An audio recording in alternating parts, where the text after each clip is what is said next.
কেউ এসে বলবে না যে আপনাকে 50 লাখ টাকা নেন একটা বাড়ি করেন, কষ্ট ছাড়া কেষ্ট মেলে না। জীবনে যুদ্ধ না করলে কোনো কিছু আসবে না। কেউ এসে বলবে না যে 20 লাখ টাকা নাও একটা গাড়ি কেনো।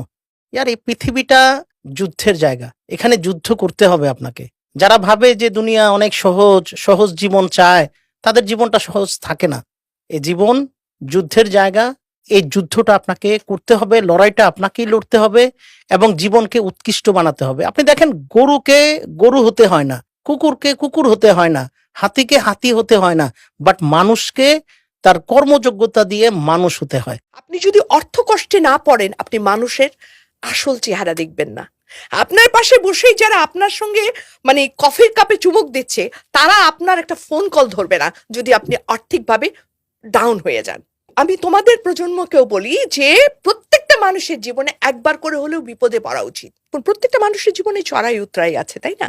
তো একদম লাস্টে যখন আমি 90 সালের দিকে গিয়ে আমার দুটা গার্মেন্টস ছিল, এবং এই গার্মেন্টস থেকে আমি মোটামুটি বলবো একটা খুব ভালো অবস্থানে চলে গিয়েছিলাম।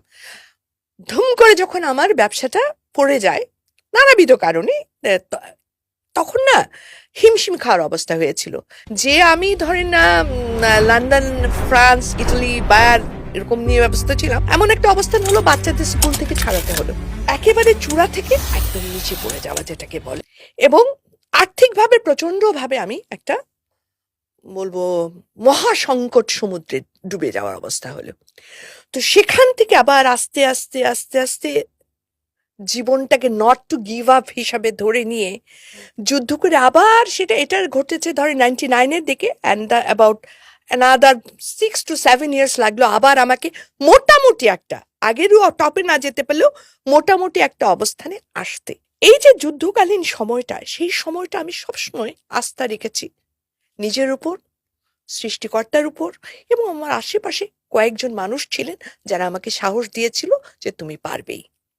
তো এই সবকিছু মিলিয়ে না, যখন 2007-08-এর দিকে গিয়ে আমার একটা মোটামুটি অবস্থান হলো, তখন আমার কাছে মনে হলো আচ্ছা, আমি যখন পেরেছি, কারণ অনেকে আমার ব্যাপারে অনেকে বলেছে উনি গেছেন, ওনার তো শেষ হয়ে গেছে। ওনার 40 করে ফেলেন।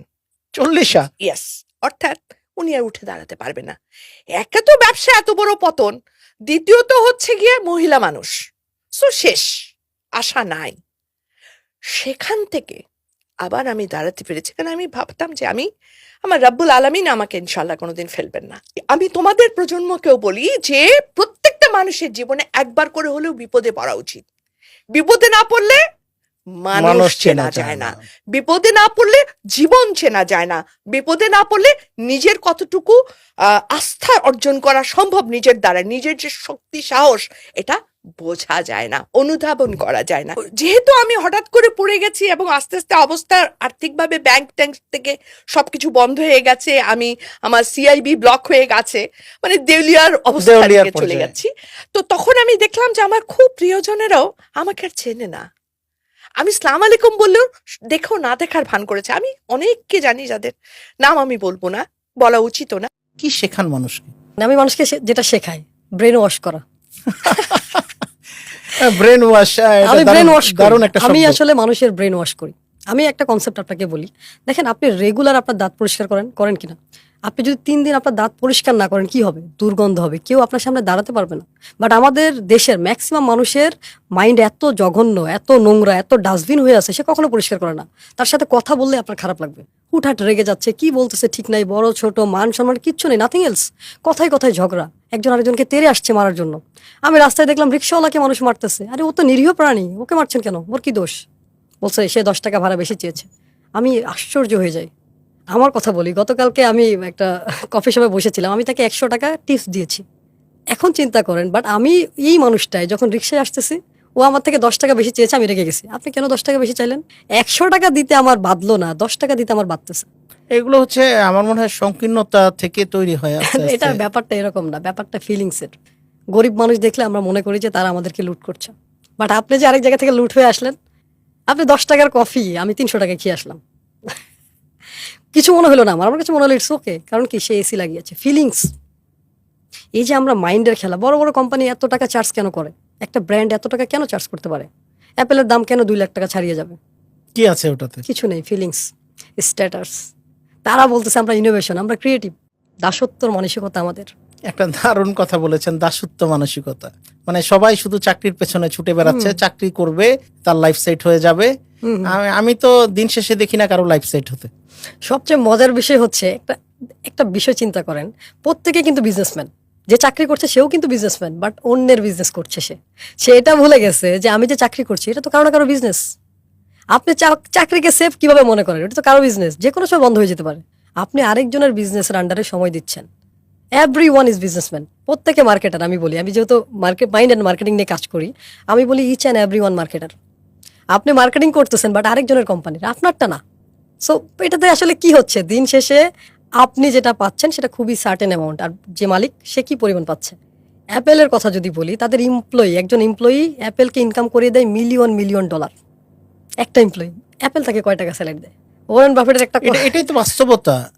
এটাই তো বাস্তবতা। যে বিজনেস করবে সে, তার তো কোনো লিমিট নাই, সে তো আনলিমিটেড ইনকাম করছে। বাট চাকরির তো একটা সীমাবদ্ধতা আছে, একটা নির্দিষ্ট আছে। আপনার ব্রেনে 100 বিলিয়ন নিউরন আছে, পৃথিবীর জনসংখ্যা 8 বিলিয়ন। এত পাওয়ারফুল একটা ব্রেন নিয়ে আপনি থেমে আছেন।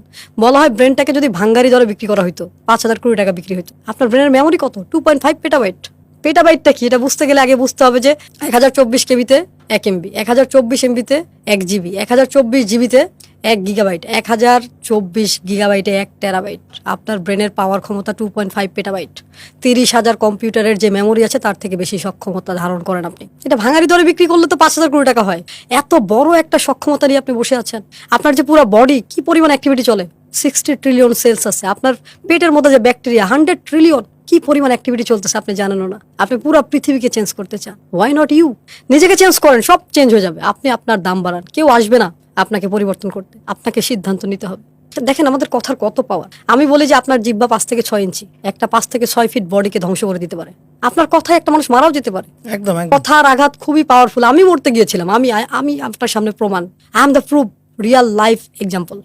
মরার পরে আমি যখন জীবিত হয়েছি আমার মনে হচ্ছে মৃত্যু ইজ ওকে। বহুবার মরার পরে মরার পর মানে আমি লাইফে 5 বার মারা যেতে পারতাম। This is my sixth life. মানুষের কথার কারণে আমি মরে যেতে চেয়েছিলাম। আমি রেল লাইনে দাঁড়িয়ে গিয়েছিলাম 2 ঘন্টা। ও মাই গড, 2 ঘন্টা আমি দাঁড়াইছিলাম। আত্মহত্যা রেল লাইনে। সো আমি রেল লাইনে দাঁড়াই আছি, আমি মারা যাবো ডিসিশন নিয়েছি। কারণ কি, মানুষ আমাকে বলে আরে ও তো দেখতে ভালো না, আফ্রিকান, উগান্ডা, এরকম কণ্ঠ ভালো না, ছেলেদের মতো ভয়েস ঠিক নেই। আমার বাবা বলে এগুলো অনেক বলেছে একটা সময়। আমার বাবা চিন্তা করছে আমার মেয়েটা কালো, বিয়ে দিতে পারবো কিনা। না, আমি তো দেখতেছি মৃত্যু তো মডেল হইতে পারতো, কেন অযথা মেন্টর হইলো? এটা তো এখন হয়েছে, কারণ এটা আপনার হৃদয়টা সুন্দর, এই জন্য আপনি সুন্দর দেখতে পাচ্ছেন। যার হৃদয় সুন্দর সে সব কিছুতে সৌন্দর্য খুঁজবে, আর যার হৃদয় কুৎসিত সে সব জায়গায় কুৎসিত। তো তখন কি রেল আসে নাই? ট্রেন আসে না, 2 ঘন্টা লেট ছিল। 2 ঘন্টা লেট? আমি দাঁড়ায় আসি ট্রেন আসতেছে না। তারপর আমার দাদি আসছে, নিয়ে গেছে, আমি বেঁচে গেছি। আচ্ছা, ওই 2টা ঘন্টা কি ভাবনা ছিল তখন? ভাবনা ছিল এই পৃথিবীর মানুষ আমাকে ভালোবাসে না, মানুষ আমাকে পছন্দ করে না। আমার মা আমাকে অনেক গালি দিয়েছে। তো পরে দাদি এসে বুঝাই টুজাই নিয়ে গেছে নাকি? জোর করে নিয়ে গেছে, লাঠি নিয়ে আসছে মারার জন্য। মায়ের ভয় কে না পায়? মায়ের উপর কোনো ওষুধ আছে? ওইটা একটা অ্যাক্সিডেন্ট ছিল, যদি লাইফে ওই সময় চলে যেতে পারতো। ওই সময় আমি চলে যেতে পারতাম। আচ্ছা, আরেকটা ছোটবেলায় একটা 5 বছর বয়সে ডুবে গিয়েছিলাম নদীতে। হ্যাঁ, আমার পরে ফুফাতো ভাই আমাকে তুলেছিল আর কি, তুলে আনছে। ওইটা একটা বেঁচেছি। আমি ব্রেন স্ট্রোক করেছিলাম, আমার পুরো ডান পাশ প্যারালাইজড হয়ে গেছিল। আমি কথা বলতে পারতাম না, খাবার চাবাইলে খাবারগুলো মুখ বাঁকায় গেছিল, মুখ বাঁকা হয়ে গেছিল, চোখ বড় হয়ে গেছিল। এটাকেও একটা স্ট্রোক বলে। এটা ব্রেন স্ট্রোক ছিল। হ্যাঁ, ব্রেন স্ট্রোক। পরে ডাক্তার বলছিল যে কিছু ভ্যাকসিন দিবে যাতে করে আমার বাম পাশটা ঠিক থাকে। আমার বাবা রাজি হয়নি। তারপরে অনেক ট্রিটমেন্ট করা হয়েছে, কবিরাজি ট্রিটমেন্ট করে আল্লাহর রহমতে সুস্থ হয়ে। দেন হচ্ছে আমি যখন রোহিঙ্গা ক্যাম্পে কাজ শুরু করি 2019 সালে, আমি সাগরে ডুবে গিয়েছিলাম। সাগরে? হ্যাঁ, কক্সবাজার সুগন্ধা বিচে আমি ডুবে গিয়েছিলাম। আমরা 8 জন একসাথে ডুবে গিয়েছিলাম, আমার টিমের পুরো টিম, মানে 8 জন একসাথে ডুবে গেছে। একসাথে মানে আমরা ওখানে মজা করছিলাম, হঠাৎ মজা করতে করতে একটা বড় ঢেউ আসছে, টেনে নিয়ে গেছে। এখন দেখি মাথার উপর পানি, পায়ের নিচেও পানি। সাঁতারটা তো জানতেন? আমি তো সাঁতার তো আমাকে তো নামতে দেয়নি নদীতে, ওই যে ডুবে গিয়েছিলাম। আমি তো পানি ভয় পাইতাম, ওরা আমাকে জোর করে নামাইছে। আমি বলছি প্লিজ আমার নামায় না। ওই সময় আমার মাথায় একটা চিন্তা আসছে, লবণের পানিটা নিয়ে খাইছেন? খেয়ে পেট এই সাইজ হয়েছিল। উদ্ধার কর্মীরা উপর থেকে দেখে তারা নিয়ে এসে আমাদেরকে বাঁচায়। রেস্কিউ টিম, মানে ওখানে ওই যে উপরে থাকে যারা, তারা বাঁচাইছে আমাদের। 8 জনকে সেভ করেছে। 8 জনকে সেভ করতে পেরেছিল। তারপর আমার ডেঙ্গু হয়েছিল, সিভিয়ার অবস্থা, মানে এমন একটা অবস্থা আমার ডেঙ্গুতে অনেক মানুষ মারা গেছে, হ্যাঁ। গত 2 বছরও প্রায় লাখখানেক মানুষ আক্রান্ত হয়েছে, হাজার হাজার মানুষ মারা গেছে। মজার বিষয় হচ্ছে কি, মানে ডাক্তার চিন্তা করেছিল আমি সার্ভাইভ করব না। আমার হাজবেন্ডকে হয়তো সেই কথা বলছে। আমার হাজবেন্ড যাকে আমি ফোন দিলে কাজ করে, সময় দিতে চায় না, সেই লোক আমার হাত ধরে 3 দিন বসেছিল কেবিনে। আমি তখন বুঝতে পারছি আমার নিশ্চয়ই ডাক চলে আসছে, কারণ এই মানুষ যাকে ফোন দিয়ে আমি কাজ করতেছি, পরে ফোন দিচ্ছি, সেই লোক আমার হাত ধরে 3 দিন সে অফিস করেনি, কিচ্ছু করেনি, বসে আছে, আমাকে খাওয়াচ্ছে, ইয়ে করতেছে। আমার পাশের বেডে যে ছিল তার অবস্থা ভালো ছিল, আমার প্লাটিলেট 5000 ছিল, 5,000, একেবারে কমে গেছে, মানে মারা যাবো 1.5 লাখের উপর থাকতে হয়। মানে খুবই বাজে অবস্থা, শুধু মানসিক জোরে আমি কথা বলতে পারছিলাম। I am mentally very strong. So ওইটা যেটা হয়েছিল, তখন বেঁচে গেছি। আমার পাশের বেডে যে ভালো ছিল সে মারা গেছে, যে ভালো ছিল সে মারা গেছে, আপনি বেঁচে গেছেন। আমার মনে হয় যে আল্লাহ ওরা এটা আমাকে দিছে, যে যা তুই কিছু একটা করে খা। এই যে এটা একটা ইনসিডেন্ট। তারপরে আবার মানে আমার পায়ের উপর দিয়ে গাড়ি চলে গেছে, পায়ের উপর দিয়ে গাড়ি হ্যাঁ। চলে গেছে, মানে অ্যাক্সিডেন্ট কোথায়? করতাম আর কি, রাস্তায়, এই যে মোহাম্মদপুরে। ঢাকা মোহাম্মদপুরে? হ্যাঁ, আমি ভেবেছি যে আমি হয়তো মানে গাড়িটা আমার উপর দিয়েই চলে যাবে, এরকম মনে হয়েছিল আমার, পায়ের উপর দিয়ে চলে গেছে, বেঁচে গেছে। এরকম অনেক হয়েছে, এটা 5 বার আমি বলি, এটা যে কতবার একমাত্র আল্লাহ জানে। বহুবার আল্লাহ মনে করছে যে না তোর এই পৃথিবীতে থাকার দরকার নেই, আবার মনে করছে না তুই থাক। আমি বলি যে স্বপ্ন মারা যায় না, আপনি গলা টিপে হত্যা করেন, you are the killer of your dream. যেদিন আপনার স্বপ্ন মরে গেছে সেদিনই তো আপনি মারা গেছেন। হয়তো বা 70 বছর বয়সে আপনাকে দাফন করা হবে, স্বপ্ন নেই আপনার বেঁচে থাকার কি আছে? আপনি দায়বদ্ধ একটা জীবন পার করছেন, যে কিছু দায় আছে, ছেলে মেয়েকে পড়াইতে হবে, বড় করতে হবে। এর জন্য আমি মাঝে মাঝে জিজ্ঞাসা করি আপনি কি জীবিত না জীবন্ত? আমরা হচ্ছে অনেকে জীবিত মৃত, তাকায় থাকে, হ্যাঁ। আমরা জীবিত মৃত, আমরা আসলে জীবিত না, আমরা জীবন্ত মৃত, আমরা একটা জীবন্ত লাশ যাকে কবরস্থ করা হয় নাই। পৃথিবীর সব থেকে দামি জায়গা কোনটা বলেন তো? কবরস্থান, যেখানে হাজার কোটি বিলিয়ন বিলিয়ন ডলারের আইডিয়া মারা গেছে, এক্সিকিউশন করে নাই, প্রকাশ করতে পারে নাই। মানুষ কি বলবে, লোকে কি বলবে? আমাদের একটা ব্যারাম আছে, ব্যাধি, ভয়ঙ্কর মারাত্মক ব্যাধি। মানুষ কি বলবে? আমি যখন শুরু করি অনেকে অনেক কিছু বলছে, আমার হাজবেন্ড বলছে তুমি কথা বলবে, মানুষ কি ভাববে, আমার বউ কথা কয়। পরে আপনার হাজবেন্ডকে কি বলছেন আপনি? আমি তাকে বলছি যে তোমার জীবনে সফলতা কাকে দিবা তুমি? বলছো তোমার জন্যই তো আমি সফল। কেন? বলছে, তুমি তো সবসময় আমাকে বলো এটা করো, ওটা করো, ওটা করো, তাহলে তুমি কি চাও না আরো কিছু মানুষ সফল হোক? দেন হি রিয়েলাইজ। আমাকে কিছুদিন আগে বলতেছিল যে স্যার এত মানুষ, আপনারা যেহেতু এত জ্ঞানী মানুষ, এত শেখাচ্ছেন, এত মানুষকে বুঝাচ্ছেন, এত মোটিভেশন দিচ্ছেন, কয়জন মানুষের লাইফ চেঞ্জ হয়েছে? আমি বললাম যে পাবলিকের লাইফ তো তখন চেঞ্জ হবে যখন তারা চাইবে। এটা তো আমরা পারবো না কারো, আমরা ইম্প্যাক্ট করতে পারবো, আমরা ভ্যালু অ্যাড করতে পারবো, বাট যে নিজে চাচ্ছে না তার লাইফ তো চেঞ্জ করা যাবে না। আচ্ছা, আমি একটা কথা বলি, আপনি কাউকে কোনোদিন কিচ্ছু শেখাইতে পারবেন না যদি সে শিখতে না চায়। একদম বাস্তব কথা এটা। তো আমরা শেখানোর চেষ্টা করতেছি, শিক্ষাটা আপনি নিবেন কিনা এটা তো আপনার ডিসিশন। আজকে আপনার কাছে টাকা নেই বিধায় আপনি সস্তা খুঁজছেন, আমি আপনাকে বলতেছি যেদিন আপনার কাছে কোটি টাকা থাকবে আপনি সব থেকে দামি জিনিসটা কিনতে চাইবেন। একদম একদম অ্যাবসলিউটলি রাইট। মানুষ সস্তা জিনিস পছন্দ করে না, এটা ভুল কনসেপ্ট। আমরা সস্তা করতে চাই, আপনি কত সস্তা করবেন? প্রাইস প্রতিযোগিতা কতদিন যাবে, কতদিন এই প্রতিযোগিতা? একটা সময় তো আপনার লাভই থাকবে না, আপনি হারিয়ে যাবেন। আর সস্তা জিনিস চলেও না। না, এটা চলে না। আজকে আমি যে কথাটা বলতেছি, সস্তা হলে গরিবরা কিনে, দামি হলে ধনীরা কিনে। আপনার টার্গেট অডিয়েন্স কে? আপনি যদি গরিবদের কাছে বিক্রি করতে চান চিপার করেন, আর ধনীদের কাছে যদি বিক্রি করতে চান এক্সপেন্সিভ করেন। আর মজার বিষয় হচ্ছে আপনি যখন এক্সপেন্সিভ করবেন আপনার প্রফিট রেশিও 100, 200, 300, 400, 500, ইভেন ধর 1000x হতে পারে। অ্যালেক্স হরমোজির একটা কথা আছে, সে এরকম বলতো যে ক্রিকেটে 1 বলে ছক্কা হয়, বাট বিজনেসে 1 বলে 1000 হতে পারে। রাইট। সো এক্সপেন্সিভ হলে কি আপনি 1000 গুণ করতে পারেন, বাট যখন সস্তা হয় আপনি কত কমাবেন, আপনি কোয়ালিটি কত ডাউন করবেন। মানুষ দিন শেষে খারাপ জিনিস কিনতেই চায় না, পছন্দই করে না, কেনার পরে বাসায় গিয়ে আফসোস করে। একটা ফুচকাওয়ালা সে 30 থেকে 40 হাজার টাকা ইনকাম করে, তার কোনো পড়াশোনা- রিকশাওয়ালার ইনকাম আছে মাসে 40,000 টাকা, হ্যাঁ। আর গ্রাজুয়েশন পোস্ট গ্রাজুয়েট কমপ্লিট 10,000 করে টাকার চাকরি 10,000 টাকার বেতনে চাকরি করে। এর থেকে লজ্জার তাহলে কি এর হতো? চেয়ে লজ্জার কি? না পারে কাউকে বলতে, না না পারে পারে সইতে। সইতে, মধ্যবিত্ত টাইটেল লাগিয়ে দিয়েছে। বাবা মা বলেছে আমরা মধ্যবিত্ত। মধ্যবিত্ত বলতে কিছু নেই। মধ্য বলতে বলতে কিছুই নাই আসলে। এটা মধ্যবিত্ত কি? এটা একটা ভান ধরা। আপনার পকেটে টাকা নাই কিন্তু আপনি ভাব ধরলেন অনেক কিছু আছে, দিন শেষে আপনি তো আটকে যাবেন। আপনি তো নিজের আত্মার কাছে ছোট হয়ে গেলেন। এই বিবেকের দংশন আপনি কতদিন ভালো কিছু করতে পারবেন? আপনার ব্রেন তো অন্য কিছু চিন্তাই। যে জাতির শিক্ষক উন্নত না সে জাতি কিভাবে উন্নত হবে? যে আমাদের শিক্ষকরা সবচেয়ে নিম্ন জীবন যাপন করছে, গরিবী হালতের জীবন। এর থেকে দুঃখের কি হতে পারে? এর চেয়ে দুঃখের আর কি হতে পারে? যে জাতির শিক্ষক গরিব সে জাতি কেন ধনী হবে? আমার শিক্ষক যদি সাইকেল নিয়ে আসে তাহলে আমার কি হেঁটে যাওয়া উচিত? টিচারকে আসতে হবে ফেরারি নিয়ে, মার্সিডিজ নিয়ে, রোলস রয়েলস নিয়ে, দেন আমরা বড় চিন্তা করতে পারবো। আমার কাছে খুব কষ্ট লাগে জানেন, যখন আমি দেখি শিক্ষকরা 500 টাকা বেতন বাড়ানোর জন্য আবেদন করে, রাস্তায় মার খায়। রাস্তায় মার খাই। এর থেকে লজ্জার কি হতে পারে? শিক্ষকের স্যালারি হতে হবে সব থেকে বেশি। যে জাতির শিক্ষক উন্নত না সে জাতি কিভাবে উন্নত হবে? বাংলাদেশের শিক্ষা ব্যবস্থা আমার মনে হয় না 200 বছরে পরিবর্তন হয়েছে। আমাকে যদি বলে যে বাংলাদেশের শিক্ষা ব্যবস্থা আপনি কত নাম্বার দিবেন, আমি বলবো 5 দিব। মুখস্থ বিদ্যা, এই মুখস্থ বিদ্যা দিয়ে জীবনে কিচ্ছু হয় না। আমাদেরকে কি শেখানো হয়? উত্তর মুখস্থ করা। এটা কোথায় কাজে লাগাবেন? আপনাকে আমি যদি বলি যে বঙ্গবন্ধু কত সালে পৃথিবীতে এসেছে, কত সালে গিয়েছে, এটা আমার লাইফে কি ইম্প্যাক্ট ফেলে? কিচ্ছু হবে না, এইসব জেনে এই সাল আমি মুখস্থ করে কি করব? রবীন্দ্রনাথ কত সালে কি করেছে, তার কয়টা বই আছে, ঘোড়া নাকি শেষের কবিতা, লাভ কি আমার জীবনে? প্রশ্ন করা শেখায় না। বাট আপনি দেখেন, যেখানে যান, ইউটিউবে গেলে আপনাকে প্রশ্ন করতে হবে, চ্যাট জিপিটিতে গেলে প্রশ্ন করতে হবে, জীবনে যা চান প্রশ্ন করতে হবে। আপনি কোনো কিছু জানতে চাইলেই প্রশ্ন করতে হবে। সো উইদাউট কোশ্চেন আপনি কিভাবে বড় কিছু হবেন? আপনি শুধু অ্যান্সার খোঁজেন, অ্যান্সার খোঁজেন, অ্যান্সার খোঁজেন, মুখস্থ করেন। ক্রিয়েটিভ হবে কখন জাতি? অথচ উন্নত বিশ্বের দিকে তাকান, এই সিস্টেমই নেই। আমাদের যে শিক্ষা ব্যবস্থা এখনো চেঞ্জ হয় না। মানে কিভাবে আমি বুঝি না, এই শিক্ষা ব্যবস্থা দিয়ে আপনি কি করবেন? আপনি 20 বছর পড়াশোনা করে আবার শিখতে হয়, চাকরি হয় না। 11 লক্ষ বেকার ছেলে ঘুরে বেড়াচ্ছে, শিক্ষিত বেকার। তাহলে 20 বছর কি শিখলাম? 20 বছরের কি শিক্ষার কি প্রয়োজন ছিল? 20 বছর আপনাকে বড় করা হয়েছে। জীবন থেকে এই 20টা বছরের মানে এটা কিন্তু অনেক মূল্যবান একটা সময় নষ্ট হয়ে যায়। আর ওই যে প্রাথমিক শিক্ষা, এটা আমার কাছে মনে হয় ম্যাট্রিক পর্যন্ত এনাফ, ইন্টার পর্যন্ত এনাফ। এরপরের শিক্ষাগুলো আমার কাছে মনে হয় সাবজেক্ট ওয়াইজ হওয়া উচিত।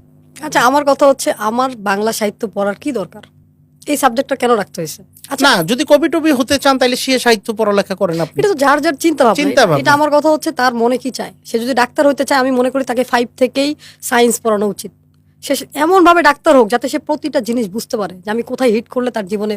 এই যে ডাক্তারের ভুল চিকিৎসার কারণে হাজার হাজার লাখ লাখ মানুষ মারা যায়, কারণ কি? মানুষ পড়া চোর। সে ডাক্তারি শিখতে যেও চুরি করছে, মুখস্থ বিদ্যা মুখস্থ করেছে, পড়ার জন্য উত্তর দিয়েছে, এখন মনে শেষ। থাকতেছে না। এখন আর মনে থাকতেছে না। কারণ সে যদি প্র্যাকটিক্যালি করতো। আচ্ছা আমাকে বলেন, এমবিবিএস করার পরে আবার ইন্টার্নি করতে হবে কেন? তার জীবন থেকে কতগুলো সময় নষ্ট না? তাহলে এমবিবিএস এ কি শিখাইলো তাকে?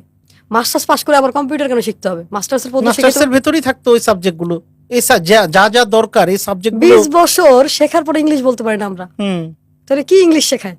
এই শিক্ষা ব্যবস্থা আমাদেরকে শেখায় দাসত্ব। বিবিএ করার পরে সে চাকরি খোঁজে, তাহলে তার বিজনেস লার্নিং নেওয়ার কি দরকার? মানে আমি যখন এই প্রশ্নগুলো বলে, সবাই বলে যে আপনি কি প্রশ্ন করেন এগুলো। এটা তখন মানুষের কাছে উল্টা মনে হয়। বড়দেরকে সম্মান করতে হবে, ছোটরা কি দোষ করেছে? ওদের কি সম্মান পাওয়ার রাইটস নেই? আজকে আপনি আপনার অনেকে সন্তান, কিন্তু এটা বলে, আজকালকার যারা বয়স্ক মানুষ আমাদের অনেককে আক্ষেপ করতে শুনি আমি যে এখনকার ছেলেমেয়েরা যে বেয়াদব, এরা সম্মান দিতে জানে না। আমরা যখন ছোট ছিলাম আমরা অনেক সম্মান দিয়েছি। আসলে তো সম্মান তো দিতে হবে আগে। Respect বিকামে respect. সম্মান দিলে সম্মান পাওয়া যায়। আমি যখন আপনাকে সালাম দিব, আপনি তখন উত্তরে ওয়ালাইকুম সালাম বলবেন, এবং তখন আপনি যখন আমাকে দেখবেন তখন আপনার ভেতরে একটা তাড়না কাজ করবে যে এই ভাই তো সালাম দেয়, তার মানে আপনিও সালাম দিবেন। তো এটা তৈরি হয়। তো আজকালকার আপনি যে কথাটা বলেছেন যে আসলে ছোটরা বড়দেরকে শুধু সম্মান করতে হবে, ছোটদেরকে আরো বেশি সম্মান করতে হবে, কেন তারাও তো মানুষ। এই জায়গায় একটা মজার বিষয় আছে।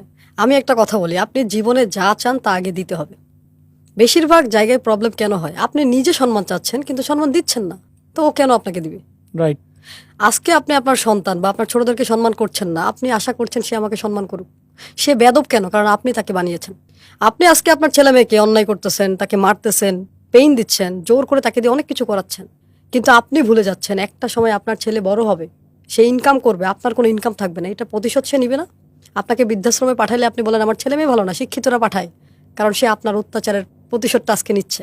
আজকে আপনি আপনার ছেলে মেয়েকে যত্ন করেন, তারা আপনাকে যত্ন করবে, কারণ প্রতিটা জিনিসের কজ অ্যান্ড ইফেক্ট আছে, প্রতিদিন আছে। প্রতিদিন আছে। ইট ছুড়লে পাটকেল আপনাকে খেতেই হবে। আজকে আপনার ছেলে আপনাকে কিছু বলতে পারেনি কেন? আপনি বাবা, তাকে শাসন করতেছেন, ইচ্ছা মতো মারতেছেন, অন্যায় করতেছেন তার সাথে। সে ছোট, বাট কালকে সে যখন বড় হবে আপনি বৃদ্ধ হবেন, এমন একটা সময় তার কাছে পর্যাপ্ত শক্তি সামর্থ্য থাকবে, আপনার কাছে কিছু থাকবে না। কি করবেন?